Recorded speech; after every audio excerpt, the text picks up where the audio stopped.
নমস্কার বন্ধুরা, ভতেশ্বর study centre চ্যানেলে তোমাদের স্বাগতম। তোমাদের জন্য দারুণ সুখবর। সেন্ট্রাল ওয়্যারহাউজিং কর্পোরেশনের তরফ থেকে government of India, ministry of consumer affairs, food and public ডিস্ট্রিবিউশনের তরফ থেকে এই বিজ্ঞপ্তি তোমাদের জারি হয়েছে, যেখানে সম্পূর্ণ কেন্দ্রীয়ভাবে এই নিয়োগটি করা হচ্ছে। এখানে আবেদন করতে গেলে কী কী ক্রাইটেরিয়া থাকবে, বিভিন্ন পোস্টে তোমাদের সম্পূর্ণ পার্মানেন্টভাবে নিয়োগটি করা হচ্ছে। এখানে অবশ্যই তোমাদের বলে দেবো, তোমরা যে রাজ্য থেকে আবেদন করবে সেই রাজ্যের মধ্যেই তোমাদের পোস্টিং হচ্ছে। অর্থাৎ যারা ওয়েস্ট বেঙ্গল থেকে, তোমরা ওয়েস্ট বেঙ্গলের মধ্যে বিভিন্ন জায়গায় বিভিন্ন জেলাতে তোমরা পোস্টিং পেয়ে যাচ্ছ।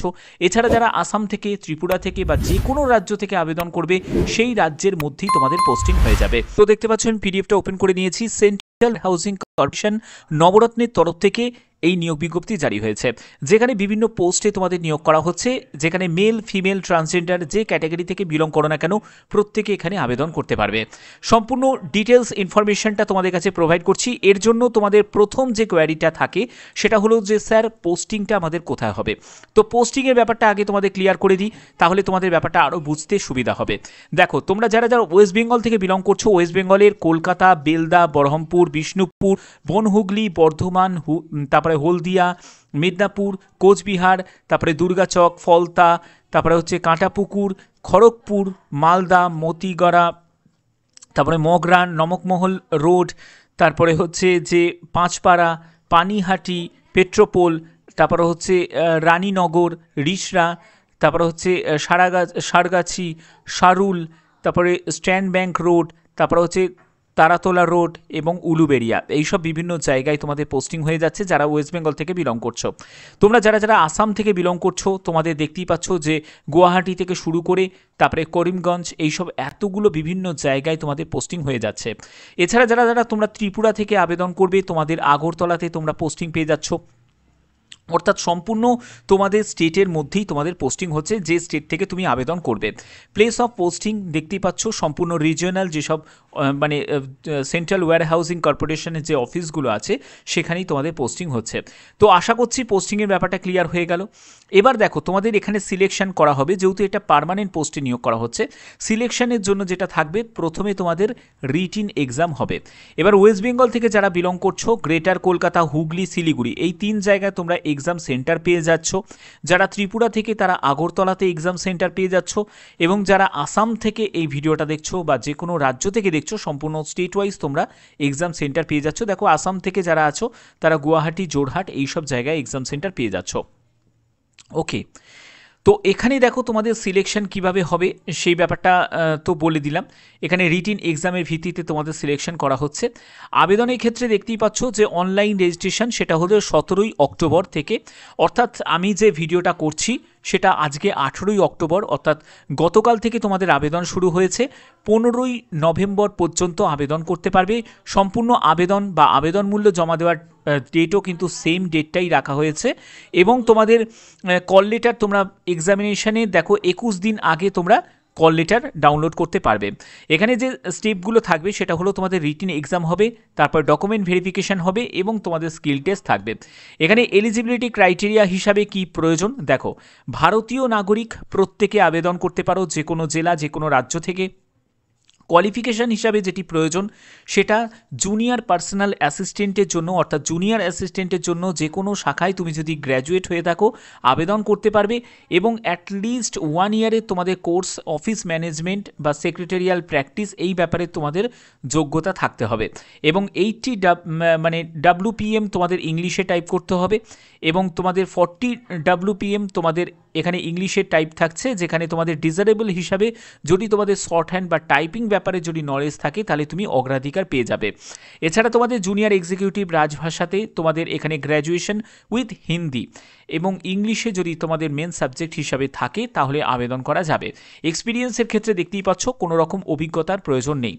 এর পরবর্তী হচ্ছে তোমাদের যে পোস্টগুলো বললাম জুনিয়র অ্যাসিস্ট্যান্ট, সেই পোস্টের জন্য অনলাইন টেস্ট হবে, তারপরে তোমাদের স্কিল টেস্ট হবে, তারপরে ডকুমেন্ট ভেরিফিকেশান হবে।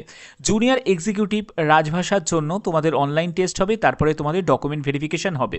এখানে তোমরা যদি দেখো যে তোমাদের কত শূন্যপদ আছে, আমি শূন্যপদের ডিটেলসটায় চলে যাচ্ছি।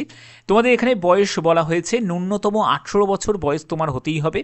এবং এখানে তোমাদের কোন পোস্টের জন্য কত কি ভ্যাকেন্সি আছে দেখে নাও। তোমাদের জুনিয়র পার্সোনাল অ্যাসিস্ট্যান্ট পোস্টের জন্য টোটাল 16টি মতো শূন্যপদ আছে। বেতন লেভেল তোমরা দেখতেই পাচ্ছ, এবং এখানে 28 বছরের মধ্যে, মানে সর্বোচ্চ এজ লিমিট হচ্ছে 18 থেকে 28 বছরের মধ্যে তোমার বয়স হতে হবে। এখানে তোমাদের জুনিয়র এক্সিকিউটিভ পোস্টের জন্য তোমাদের 6টি মতো শূন্যপদ আছে, এবং এখানেও তোমাদের 18 থেকে 28 বছরের মধ্যে বয়স হতে হবে। ওকে, তো এই হচ্ছে তোমাদের এজ লিমিট থাকছে। এবং যারা যারা এসসি এসটি বা ওবিসি থেকে বিলং করছো তোমাদের জন্য অবশ্যই এখানে এজ রিল্যাক্সেশন আছে, এবং যারা যারা পিডাব্লিউবিডি ক্যাটাগরি থেকে বিলং করছো তোমরাও এখানে আবেদন করতে পারো। তো এটা যেহেতু একটা পার্মানেন্ট পোস্টে নিয়োগ করা হচ্ছে, যদি তোমাদের মনে হয় যে স্যার এখানে আবেদন করতে চাই, তাহলে তোমাদের আবেদন করার জন্য সম্পূর্ণ অনলাইনে আবেদন করতে হবে। এসসি এসটি থেকে যদি বিলং করো 5 বছর রিল্যাক্সেশন, ওবিসি থেকে বিলং করলে 3 বছর রিল্যাক্সেশন, এছাড়া যারা পিডাব্লিউবিডি ক্যাটাগরি থেকে তোমাদের 10 বছরের একটা রিল্যাক্সেশন পেয়ে যাবে। এর পরবর্তী হচ্ছে তোমাদের এখানে দেখো এখানে কি কি বলা হয়েছে, যে সিলেকশনের জন্য প্রথমে তোমাদের অনলাইন এক্সামিনেশন হবে, রিজনিং থাকবে, কম্পিউটার অ্যাপটিটিউড, তারপরে ডেটা অ্যানালাইসিস, ইন্টারপ্রিটেশনের ওপর তোমাদের থাকবে, জেনারেল অ্যাওয়ারনেস, ইংলিশ ল্যাঙ্গুয়েজ, তারপরে ল্যাঙ্গুয়েজ কম্প্রিহেনশন অ্যাবিলিটির ওপর ডেসক্রিপটিভ টেস্ট তোমাদের থাকবে। 152টা কোশ্চেন থাকছে, টোটাল 180 নম্বরে তোমাদের পরীক্ষা হচ্ছে। 2 ঘন্টা 30 মিনিট তোমরা সময় পাচ্ছ, ঠিক আছে। এর পরবর্তী তোমরা চলে যাবে স্কিল টেস্টের জন্য চলে যাবে। তো এখানে স্কিল টেস্টের ডিটেলসটা বলা হয়েছে, এবং জুনিয়র এক্সিকিউটিভ রাজভাষার জন্য তোমাদের সেম সাবজেক্টই থাকছে, শুধু তোমাদের দেখো এখানে ওয়েটেজগুলো আলাদাভাবে দেওয়া হয়েছে। 152টা কোশ্চেন, 200 নম্বরে তোমাদের পরীক্ষা থাকছে, 3 ঘন্টা সময় পাচ্ছ। কোশ্চেনের ল্যাঙ্গুয়েজ ইংলিশ আর হিন্দি, এই দুটো ল্যাঙ্গুয়েজেই তোমাদের কোশ্চেনের ল্যাঙ্গুয়েজ থাকছে। তো এই হচ্ছে তোমাদের সম্পূর্ণ ডিটেলস, এবং তোমাদের আবেদন করার জন্য অফিসিয়াল ওয়েবসাইটে ভিজিট করে সেখান থেকেই তোমাদের আবেদন করতে হবে।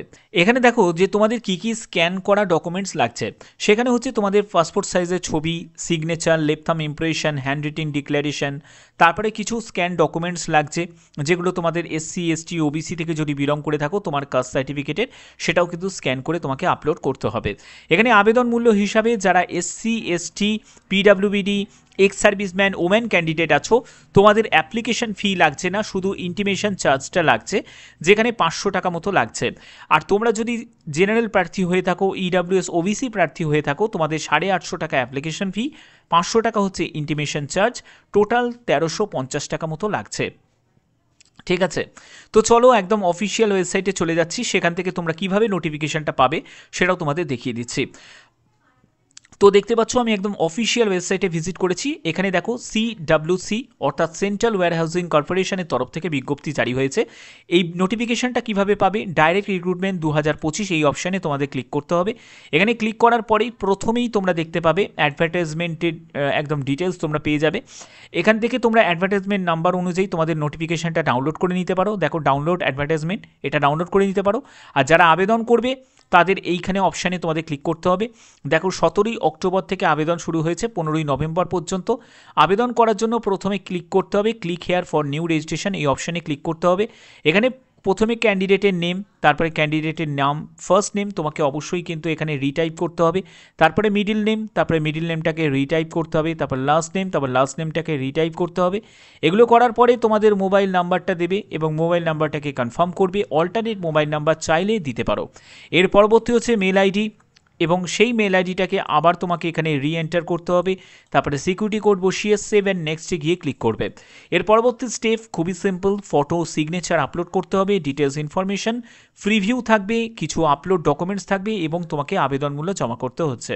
তো এই হচ্ছে তোমাদের সম্পূর্ণ স্টেপ। আশা করছি ভিডিওর মাধ্যমে সম্পূর্ণ গুরুত্বপূর্ণ আপডেটগুলো তোমাদের কাছে পৌঁছে দিতে পারলাম।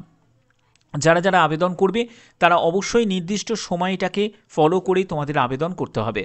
যদি ভিডিওটা ভালো লাগে অতি অবশ্যই ভিডিওটাতে একটি লাইক করবে, চ্যানেলটাকে সাবস্ক্রাইব করে এখনই বেল আইকনটাকে অল করে রাখবে। এখনের মতো এটুকুই, টাটা।